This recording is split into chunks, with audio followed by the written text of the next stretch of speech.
جتنا آپ ٹریول کرتے ہیں نا تو اس کے بعد اللہ کی قدرت کے نظارے اتنے دیکھنے کو ملتے ہیں، طرح طرح کے لوگ دیکھنے کو ملتے ہیں، طرح طرح کے کلچرز دیکھنے کو ملتے ہیں، رہن سہن مختلف، بولیاں مختلف، اور پھر ملکوں کی کیفیت مختلف، دنیا کے نظارے مختلف، کہیں برف پوش پہاڑ ہیں تو کہیں ریگستان ہے، ایک ہی دنیا ہے جس میں جناب ایک ہی وقت میں سردی بھی پڑ رہی ہے تو گرمی بھی پڑ رہی ہے، برف بھی پڑ رہی ہے تو جناب آتش فشاں بھی پھٹ رہے ہیں، یعنی اللہ کی قدرت کے ایسے ایسے نظارے ہیں۔ اور پھر جب خاص طور پہ آپ جہاز میں ٹریول کرتے ہیں اور بادلوں سے اوپر چلے جاتے ہیں تو پھر انسان کہتا ہے فَبِأَيِّ آلَاءِ رَبِّكُمَا تُكَذِّبَانِ، میرا رب کتنا کیسا یوں سے بھی قدرت والا ہے جس نے انسان کو یہ طاقت دی کہ ہم ایک چھوٹا سا پتھر پھینکے تو وہ نیچے آ جاتا ہے، اور یہ لاکھوں ٹن وزنی جہاز جو اڑ کر چلا جاتا ہے، اب 16 گھنٹے کی فلائٹ نان اسٹاپ جاری ہے اور لوگ اس میں آرام بھی کر رہے ہیں، کھا رہے ہیں، پی رہے ہیں، اور ٹریول ہو رہا ہے۔ تو یہ اللہ کی قدرت کے نظارے ہیں۔ اور پھر اس کے بعد اب تو گلیکسیز کی باتیں ہو رہی ہیں۔ پہلے تو چلیں اس دنیا کے رنگوں کو دیکھ کر لگتا تھا کہ اللہ کی شان کتنی بڑی ہے، مگر اب جب دنیا میں جب اور سائنس نے ترقی کی اور ہمیں گلیکسیز کے بارے میں بتایا تو پتہ چلا کہ پوری کائنات میں ہم تو ایک نقطے کے برابر ہیں، یعنی ہماری دنیا جو ہے، ہماری زمین جو ہے وہ تو ایک نقطہ ہے، باقی تو اتنی بڑی کائنات ہے۔ تو اس رب کائنات کا مالک،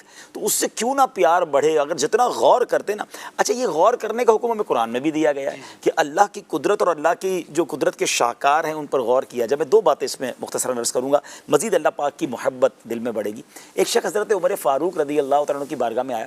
اور آ کر کہتا ہے کہ شطرنج کا جو ہوتا ہے نا، جس پہ شطرنج کھیلی جاتی ہے، وہ ایک مربع فیٹ ہے، 1 اسکوائر فیٹ کی جو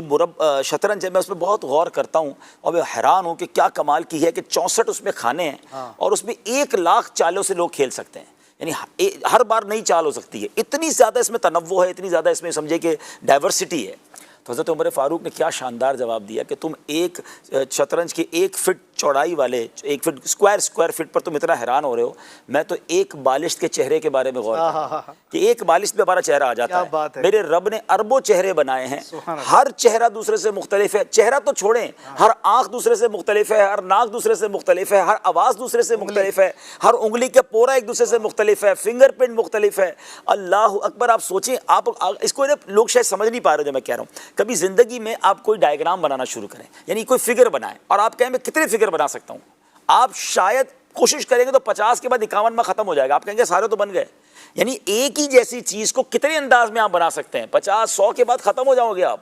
8 ارب تو اس وقت دنیا میں لوگ ہیں، کسی کی آنکھ کی پتلی بھی ایک دوسرے سے میچ نہیں ہوتی ہے۔ فنگر پرنٹس کا نظام کیوں آیا ہے کہ دنیا میں کسی کا فنگر پرنٹ دوسرے سے میچ نہیں ہے، کتنے پورے بنائے اور کیسے اربوں لوگوں کے ڈیفرنٹ ہیں، آنکھوں کی پتلی ڈیفرنٹ ہے، ایون وائس کوالٹی۔ آپ فون پہ مجھ سے بات کرتے ہیں، نام نہیں پوچھتے، آپ کو پتہ چل جاتا ہے کون ہے، یعنی آپ کے ذہنوں میں لوگوں کی وائس فکس ہے، چہرے الگ ہیں، آوازیں الگ ہیں، انداز الگ ہیں، مسکراہٹیں الگ ہیں۔ آپ سوچیں کہ کیا شان ہے میرے رب کی، اور اس کی کیسی اس کی قدرت کے نظارے، یعنی ہم ہر ہیومن بینگ ہی اللہ کی قدرت کا شاندار نظارہ ہے۔ اور جیسے میں نے کہا کہ قرآن مجید فرقان حمید میں، آپ تو ماشاءاللہ حافظ قرآن ہیں، افلا ينظرون الى الابل كيف خلقت، اب یہ جو آیتیں ہیں اس میں جس طرح رب نے فرمایا کہ دیکھو یہ کیا ہے قدرت کے نظارے، وَإِلَى السَّمَاءِ كَيْفَ رُفِعَتْ وَإِلَى الْجِبَالِ كَيْفَ نُصِبَتْ، تو کیا اونٹ کو نہیں دیکھتے ایسے بنایا ہے، آسمان کو کیسا اونچا کیا ہے اور پہاڑوں کو کیسے قائم کیے گئے، وَإِلَى الْأَرْضِ كَيْفَ سُطِحَتْ، زمین کیسے بچھائی گئی۔ تو یہ اگر غور کریں، یعنی قدرت کے نظارے ہماری کائنات میں جا بجا ہیں،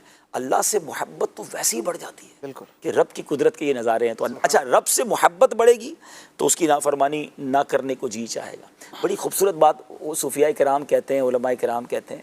2 طریقے ہیں اللہ کی عبادت کرنے کے، ایک ہے ڈر سے کرنا، نہیں کریں گے تو مار پڑے گی، اور ایک یہ ہے میرا مالک بڑا کریم ہے، اس سے مجھے پیار بڑا ہے، اس کی عبادت کرنے میں جی بڑا خوش ہوتا ہے، اور اس کی نافرمانی میں اس لیے مزہ نہیں آتا کہ ایسے کریم مالک کی میں نافرمانی کروں۔ ڈر سے نافرمانی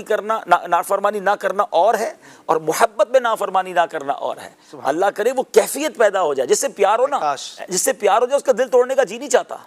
تو اللہ کریم سے محبت کا وہ تعلق پیدا ہو جائے کہ میں اس کریم کی بارگاہ میں عبادت سے کیسے منہ موڑ سکتا ہوں۔ تو یہ قدرت کے نظارے، اللہ کی شان کے بارے میں جب بندہ غور کرتا ہے تو اس کی محبت رب سے بڑھتی چلی جاتی ہے۔